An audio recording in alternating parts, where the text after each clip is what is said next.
Hello, friends. Welcome to my YouTube channel. Here, I share a brand new story every day. If you enjoy my videos, please like, share, and subscribe to the channel. Now, let's dive into today's story. Last year, I spent Christmas at my father-in-law's house in South Jersey.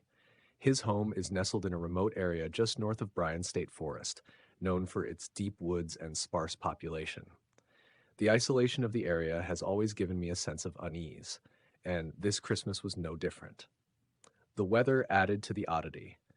An unusually warm spell for the season, coupled with a thick overcast sky, created an unsettling atmosphere that made the holiday feel out of place. After a festive Christmas dinner at my brother-in-law's home, which was about a 20-minute drive away, we finally returned to my father-in-law's house late in the evening. The warm weather led us to keep the bedroom window open to let in some fresh air.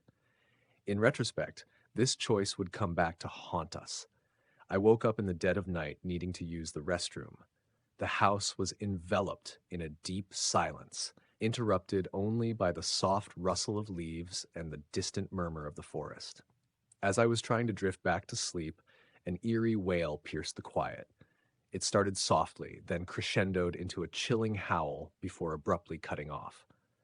My initial thought was that it must be some unusual bird or a stray animal, so I tried to ignore it and get comfortable again. But the wail returned twice more over the next several minutes, each instance more disconcerting than the last. The sounds were haunting and seemed to come from outside, though I couldn't pinpoint their source. I tried to convince myself it was just the forest playing tricks, but then came a noise that jolted me awake. An ear-splitting, shrill blast that resembled the trumpet of an elephant. It was so intense it felt as though it was shaking the walls. Fear gripped me, and I knew I had to close the window. My heart raced as I mustered the courage to get out of bed. I moved cautiously toward the window, peeking through the shutters to see what was outside. To my horror, the motion sensor light at the back of the property had activated, casting an eerie illumination over the area. Standing just 30 feet from the back door, right at the edge of the tree line, was a cloaked figure. The light barely touched it, but enough to make out its outline. The figure was draped in a dark cloak and its head was partially exposed. What I could see of its face was deeply unsettling, a flat, plate-like surface with a smaller black circle at its center. The flatness of its face was disturbing, creating an unsettling, almost alien appearance. My immediate reaction was to slam the window shut and yank the blinds down, my hands trembling with fear. The figure remained outside, motionless, its head tilted in a way that made it seem like it was staring directly at me. I crawled back into bed, pulling the covers over my head, and stayed there, paralyzed by fear, until the first light of dawn began to break. When I finally dared to look outside again, the figure had vanished. The motion sensor light was off, and the backyard was as silent and still as it had been before. The sense of dread didn't fade immediately, but I was too exhausted to stay awake any longer and eventually drifted back to sleep for a few more hours. The experience left me with a profound sense of unease. I scoured the internet for any explanation or similar reports, but found nothing that matched the description of what I saw. I talked to locals and searched through local lore, but the strange figure remained a mystery. The only thing I could conclude was that whatever I saw that night was something beyond the ordinary. Even now, I often find myself wondering about that eerie figure. What was it? Why was it standing there, staring at me in the middle of the night? And why did the warm weather and overcast skies seem to set the stage for such an unsettling encounter? The night's events remain etched in my memory, a chilling reminder of how something so inexplicable and terrifying can surface in the most unexpected places. The first thing you should know is that this story doesn't have an ending. It stops, for sure, but there is no climax to the events herein. They just sort of fizzle out. Another thing that you should be aware of is that this is a true story, not a true story you might find on certain subreddits that are dedicated to them, but a genuinely true retelling of a short-lived period of strangeness during my youth. Of course, some allowances must be made for the sake of narrative, but I will do my best to avoid any embellishments. This is a story of what my friend and I found in the woods during the summer of 1996 and the strangeness that surrounded those months. Geography is important for this story, not necessarily to the events themselves, but rather to their character. I grew up in a very small rural community in a valley about an hour's drive north of Atlanta. The area is a mix of sprawling farmlands and sandwiched between the Chattahoochee River to the west and the damp foothills of the Appalachian Mountains to the east. Most of the strangeness that occurred during the summer of '96 took place in the latter, but eventually spilled out into the community. Growing up in such a varied and open place has many benefits. However, the threat of boredom was also a constant. I had known my friend Sam since elementary school, and at this time, we were both in our junior year of high school. We were both musically inclined from a very young age, though by high school he was much more successful at picking up girls with his guitar and singing voice than I was with my classical percussion. Turns out chicks don't really dig the timpani. He was the more outgoing and gregarious of the two of us, while I was the bookish, introspective type. I lived out in the farmland of our valley, and Sam was living with his father in a house built overlooking a lake in the Appalachian foothills. It was a bit of a drive out there, but Sam's house was also equipped with the latest tech. We enjoyed one of the few benefits of living with a bachelor father, tokens to make up for the bouts of alcoholic absenteeism. I always suspected the area that Sam lived in was one which seemingly always avoided any successful attempt at permanent inhabitation. Attempts were made back in the pioneer days to form a community in the steep pine and fern-lined bowl that the lake sits in, but none managed to survive more than a few days. Today, only a small collection of homes sit looking down on the lake, mostly retirees and an artist or two, shadowed by the large hills surrounding it. The area is perpetually wet and cold, with clumps of moss and fern growing thick and wild under the trees. This was the backdrop for our strange experience. It wasn't long after school ended for the summer that Sam and I found ourselves sitting in the half-finished basement of his father's house, playing Guitar Hero and Halo. Sam was much better at Guitar Hero, and I was better at Halo. It was about 7 p.m. when we heard his father upstairs start yelling either into the phone or at the TV. That's when Sam suggested that we go for a walk. This happened to be the preferred method of shaking off our teenage frustrations at our parents, so I understood and agreed. We left the house and walked into the forest, finding a trail that ran along the hill. It was about 15 minutes into this walk that we rounded a corner and stopped in amazement. Standing about 20 feet ahead of us on the trail was an albino buck. There had been rumors circulating among the hunters at school about the deer, driven by a posting from the local Fish and Wildlife Office stating not to shoot the rare deer if it was spotted. This, of course, had the opposite effect. There was now a great desire among some of the hunters to bag the deer for themselves, laws be damned. The deer stood and stared back at us for a few seconds before turning and bolting off into the forest. Sam and I searched around briefly, attempting to find the white buck again, but to no avail. We turned around and headed back towards Sam's house. By this point, we were pretty hungry. This incident marked the beginning of a series of strange events. About a week after our encounter with the albino buck, Sam called me in a rather foul mood. A pair of sheriff's deputies had knocked on his door and demanded to speak with him. They questioned him about his recent activities and whereabouts. A couple of pets had gone missing in the area over the course of the previous few nights, and one of the elderly neighbors had spotted Sam on one of his evening walks. Being upset over the disappearance of their pet and being just naturally suspicious of teenagers, the neighbor accused Sam of stealing the pet. Neither the deputies nor the neighbor could prove anything, and the pair left Sam with a vague warning against any wrongdoings. Sam saw the albino buck again that night. Several more weeks passed, and the pet disappearances continued around the lake. A dog here, a cat there. People chalked it up to coyotes, or perhaps a mountain lion. There were whispers about things that didn't add up. A dog went missing from a locked kennel, and during the times of the disappearances, there were no barks or yowls. Sam and his father often fought during this time, sparked off by his encounter with the police. As a result, Sam was often in strange moods when we spoke or hung out. I was once again over at Sam's house when one of these pensive moods struck. Growing suddenly bored with our usual video games, he asked me if I wanted to go see the cemetery.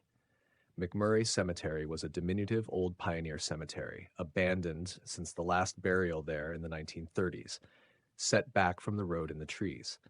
There is no sign that marks its entrance. Its ownership has long been in question, and the only care it has seen in a century has been sporadic maintenance from a local Boy Scout troop. Few in the area even know it's there, but Sam had discovered it during one of his walks. He had never taken me there, saying that the place gave him the creeps. I do not know what compelled him to take me there that evening. It took us about half an hour to reach the cemetery, taking the same winding forest path as before. We talked about the fights that Sam and his father had been having and the recent animal disappearances. Sam mentioned that he had been thinking often about that albino deer we saw and even wrote a song about it. It took me by surprise when we entered the overgrown clearing, as I suddenly noticed the tumbled down gravestones. Headstones. The entire place was thick with ferns and moss, and it smelled of damp and rot. We walked around the clearing for some time, making circles around the graves. There was a feeling about that place, something old and primal. It felt like it had always been there, rotting. It may have been the overactive imagination of a teenager, but the place felt wrong. There was seemingly no rhyme or reason to the placement of the graves, as if they had been picked up and scattered about. One grave stood out among the rest, set in the rear of the clearing. It was a crude tomb, really just a granite box. If there was once a name on it, it had long since eroded away. We stood there for some time, looking at it, and I began to grow uncomfortable. I'm not one to be frightened by cemeteries or graves, but this place was different. When I asked Sam if we could go, I realized that was the first thing either of us had said since we had arrived. I don't remember if we talked at all on the way back, though I do remember that my socks had gotten soaked right through the old Chuck Taylors that I had been wearing. When we got back to Sam's house, I wrung them out. The water was black. Something that I had seen at the graves had been bugging me. Some of the grass around the tomb had been recently trampled down. I mentioned it to Sam and asked him if he had been there recently. Sam told me that that was only the second time he had ever been there, the first being when he found the place as a kid. The feeling of that decrepit graveyard stuck with me for some time. I remember having night terrors about that place. Nothing specific, just a vague sense of foreboding and wrongness. About another month passed before Sam and I hung out again at his house. Sam continued to go on and on about the albino buck, even drawing up a tattoo design for it, which he eventually got done. It turned out quite well. It was after dinner that night that Sam and his father got into a proper screaming match. I hid awkwardly down in the basement, half playing Halo and trying to ignore the yelling match coming from upstairs. Eventually, Sam stomped down the stairs and said that he wanted to go for a walk. I gave some weak protests that it was starting to get dark, but Sam said that we would bring flashlights and to stop being a little wimp about it. He was in one of those moods again. I agreed to go with him. My desire to not be alone with his brooding father outweighed my apprehension about going back into that forest. Grabbing a pair of cheap flashlights, we headed out. It was dark in the trees. There was just enough twilight filtering in to make out shapes. It was the sort of darkness that seemed to drain all the color out of the world. We walked for some time, the silence broken by the occasional outburst of teenage angst and frustration from Sam. We rounded the same corner of the trail where we had previously seen the albino buck when Sam stopped walking. I looked to see what he was staring at. The albino buck was standing in the light of Sam's flashlight no more than 15 feet in front of us. It looked at us for a moment, then turned and sped down the trail, with me following behind against my better judgment. We rounded another corner, and the buck was standing there on the trail, looking back at us. This continued for a few more minutes, during which I realized that we were heading back down towards the cemetery. I had no desire to go back there, especially in the dark. By the time I caught back up to Sam, we were both standing on the edge of the clearing, watching the buck bound over a wall of overgrowth on the far side. Shining our lights over the clearing, we could see it was riddled with holes and piles of dirt. The smell of rot was overwhelming. I believe I was in the middle of saying, "What the?" when Sam turned his flashlight toward the back of the graveyard and screamed. I can still see that tomb in my nightmares. Someone had stacked a pile of bones, some intact and others shattered, staring back at us with their hollow sockets. They were covered in blood. Piled in a heap at the bottom of the tomb were the remains of several animals in varying states of decay. We stood there, shocked. I remember my eyes fixating on the blood that ran down the bones, realizing that only fresh blood could shine so bright. It was only a couple of seconds before we were running at full speed back to Sam's house, bursting through the door in panic. Sam's father was concerned when we described to him what we saw. The police were called, and we each gave a statement. The exhumed bones were identified as some of the pets that had gone missing. No arrests were ever made, and the story was not given much publicity. School started up not long after that, and Sam and I slowly drifted apart over our senior year. His relationship with his father did improve after that night. However, the animal disappearances and deaths continued over the next few months, spreading out across the valley. I grew up in a small town across from Seattle during the late 1990s. At the time, the town had a population of around 2,000 people. There wasn't much to do in town, so one night, my three friends, whom I'll call Gary, Mark, and Rob, and I decided to go for a drive. We stopped at a McDonald's before continuing our aimless journey.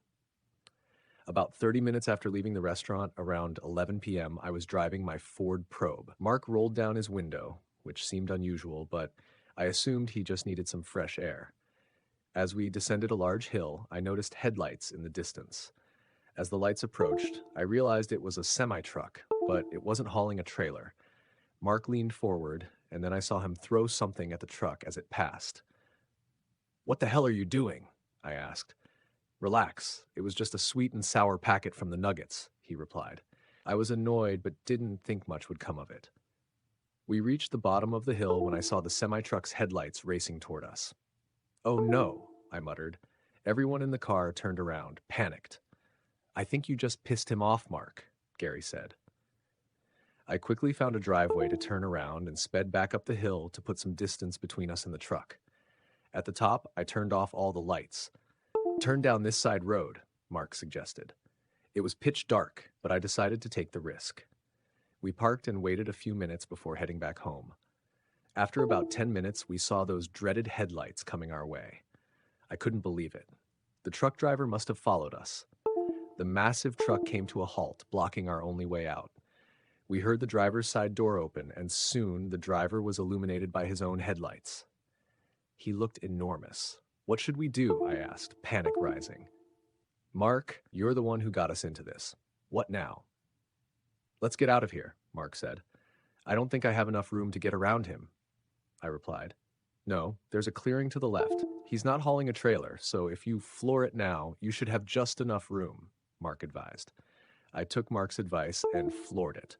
I narrowly missed hitting the driver, who shouted angrily as we sped past.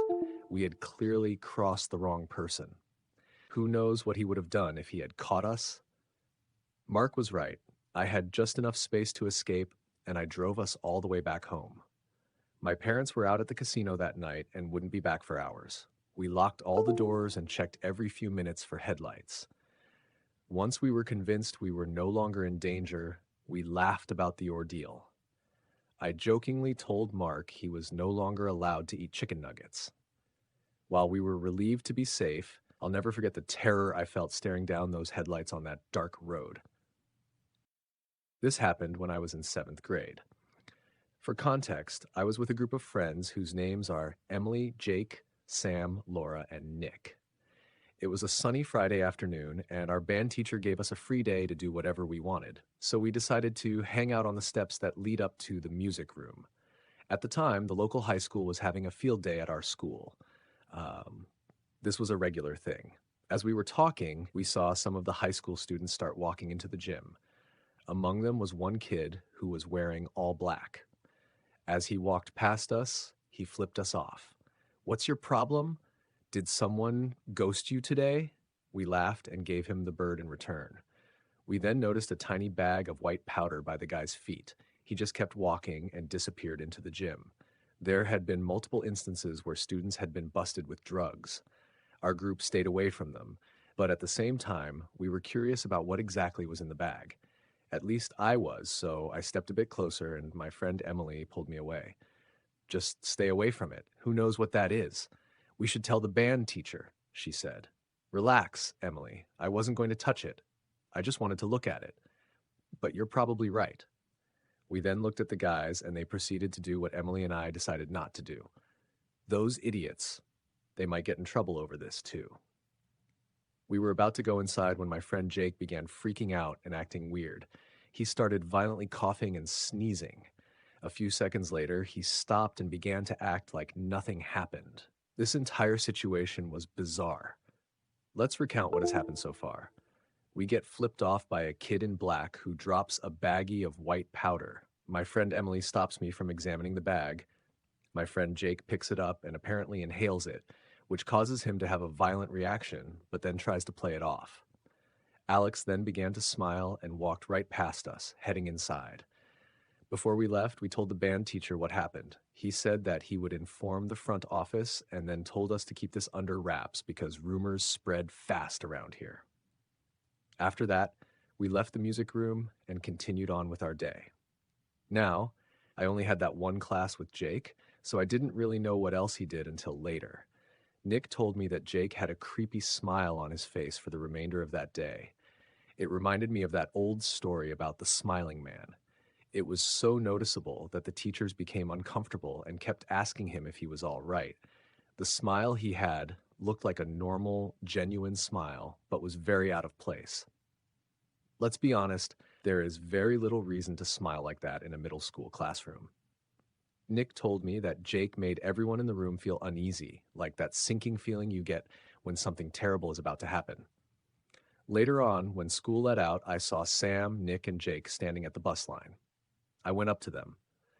At this time, I was unaware of Jake's strange behavior. I was chatting with Nick and Sam. I looked over and saw Jake standing perfectly still, looking directly at the sun, not listening or paying attention to us at all. You know you'll damage your eyes like that, I said. None of us had ever seen Jake act like that. Nick chimed in. Hey, are you okay, Jake? Ever since you took a whiff of whatever was in that baggie, you haven't been acting like yourself. We told the band teacher about the bag. What did you guys do with it after we left? Come to think of it, I don't know. We all just kind of left after that. Jake, do you still have it? Nick asked. Jake ignored Nick's question and continued staring at the sun. I tried my best to get his attention by saying his name over and over again. Jake, Earth to Jake. Dude, what the hell is wrong with you? You aren't yourself right now. Now you're looking directly at the sun like it's a movie or something. Jake didn't respond to anyone. He then slowly averted his eyes to us, looking at us with his wide, unblinking eyes. Then he smiled. It looked like something from a horror film. He then turned in the direction of his bus and began walking, soon disappearing, leaving the three of us dumbfounded. Well, that was strange. I hope he's all right. We all said our goodbyes and headed home for the weekend. On the following Monday, I was working on an assignment when I happened to glance out the window. I saw the police and a canine unit in front of the school's building. I was staring at the scene for a few minutes, as was everyone else. That's when I heard the intercom. Attention, Emily, Nick, Sam, Laura, and Jake, please report to the cafeteria immediately. I had completely forgotten about the incident that happened on Friday until I was literally heading toward the cafeteria. The first person I saw was the band teacher. He was standing right next to the principal. There were some other staff members and a police officer present as well. The band teacher looked pissed, which was odd. He was usually a pretty chill guy who never got mad at anyone. Seeing the angry look on his face shocked me. I then walked over and sat next to Emily, and we waited for the rest of our friends to file in. Jake was among them, and he had returned to his normal self. When everyone got there and sat down, all the adults in the room just stared at us. I felt like we were about to face a firing squad. The principal finally spoke up. It has come to our attention that you kids found a strange substance on school grounds near the gymnasium. Is that correct? We all looked at her and nodded. I see. Well, in that case, I would like to know what happened from your point of view. One by one, we were taken into a separate room and questioned. We all told her the same story. After she was done with her interrogation, she thanked us for the information and then left with everyone else except for the band teacher.